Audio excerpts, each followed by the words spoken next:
Welcome to Kodennected Voices, the podcast where lived experience meets trauma-informed truth.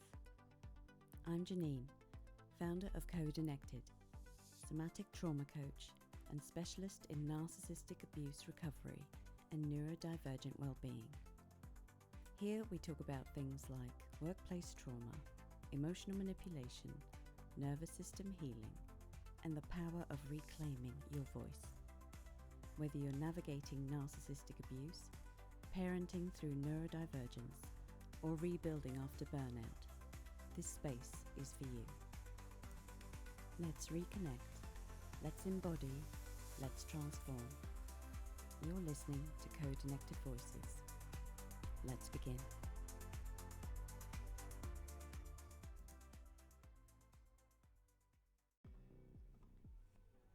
Hi, I'm Janine, and welcome back to Kodennected Voices.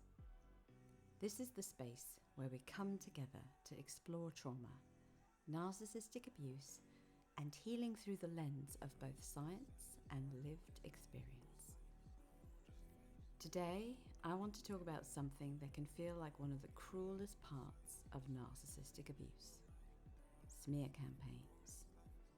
If you've ever had your reputation attacked, your truth twisted, or your character dismantled in front of others, you'll know the deep pain this causes. I'll also share a personal example of how this showed up in my own life, and we'll look at both sides, what it does to us as survivors, and what's happening inside the narcissist when they do it. So what is a smear campaign? A smear campaign is more than gossip. Gossip can be careless or thoughtless, but a smear campaign is calculated, targeted, and strategic. It's the narcissist's way of getting ahead of the story, managing their image, and controlling the narrative before you have a chance to speak your truth. It often starts while you're still in the relationship. They might quietly sow seeds of doubt about you to friends, colleagues, or family, so that if and when you leave, there's already a foundation of mistrust in place. So why do narcissists do this? Let's step into their psychology for a moment. Image management. A narcissist's sense of self is fragile. They need to be seen as the good person, the victim, the one who was wronged. Smear campaigns allow them to rewrite the ending so they come out looking innocent. Control and punishment. If you've dared to leave, set boundaries, or expose the truth, the smear campaign is their way of punishing you. Projection. Often, what they accuse you of is exactly what they're guilty of. If they're unfaithful, they'll accuse you of being untrustworthy. If they're abandoning, they'll say you gave up. The fear of exposure. Deep down, they know their mask could slip. A smear campaign is a preemptive strike against being found out. In my own experience, after I left my narcissistic abusive relationship, my ex told his family the story of, "She gave up on me." That was the narrative he needed to protect himself. It painted him as the abandoned one, the victim, and me as cold and uncaring. In reality, I had spent years asking for change, asking to be seen, asking for partnership. But "She gave up on me" was a neater, cleaner story. One that shifted all the responsibility away from him. And the impact on survivors? For those of us on the receiving end, the impact is profound. Emotionally, we feel isolated, ashamed, and deeply hurt that others might believe lies about us. Physically, our nervous system goes into overdrive. You might feel hypervigilant, unable to sleep, constantly waiting for the next attack. Socially, it can cost us friendships, family relationships, even credibility at work. From a nervous system perspective, smear campaigns keep us trapped in survival states. When our safety in the social world is threatened, our body reacts as though our very survival is at risk. This is why you might notice digestive issues, inflammation, anxiety, or that feeling of constantly being on edge. Narcissists have a pattern when it comes to smear campaigns. They call you unstable, cold, or abusive when you start setting boundaries. They recruit flying monkeys, people who take up their narrative and pressure you on their behalf.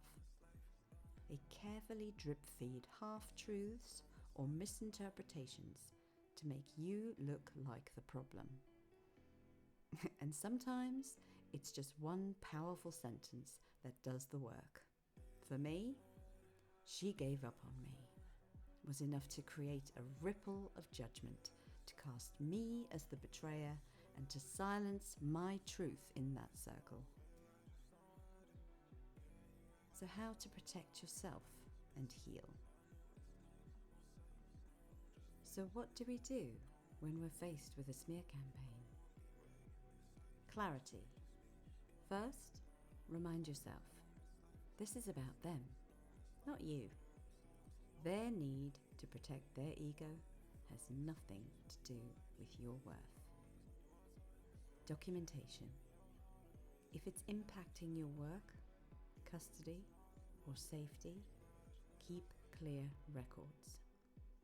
Don't obsess over proving your innocence to everyone.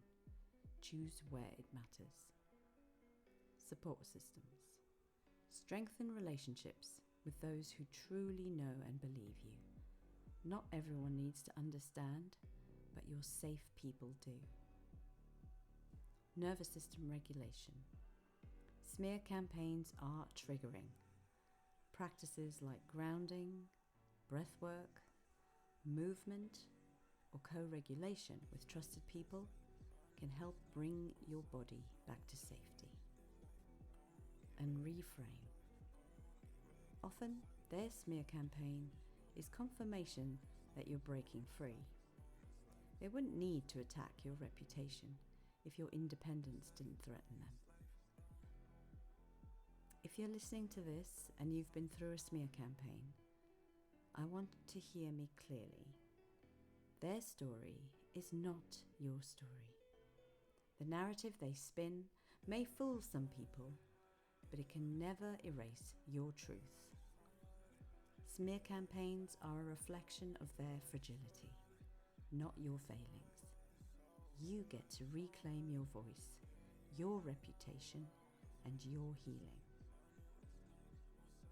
If you want support navigating these kinds of experiences, this is exactly the kind of work I do through my one-to-one coaching and group programs. You'll find resources and ways to connect with me in the show notes. Thank you for listening to Kodennected Voices. If this episode resonated, please share it with someone who might need to hear it. And remember, your truth doesn't need defending. It just needs living.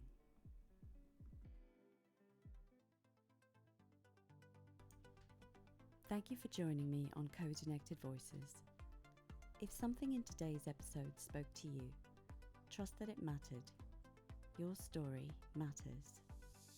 If you'd like trauma-informed support as you heal, grow, and reclaim your nervous system, you can connect with me via Instagram at Kodennected. And if you found this episode helpful, please share it, subscribe, and leave a review. It helps this podcast reach those who are still learning how to feel safe again. Until next time, reconnect, embody, transform. This is Kodennected Voices.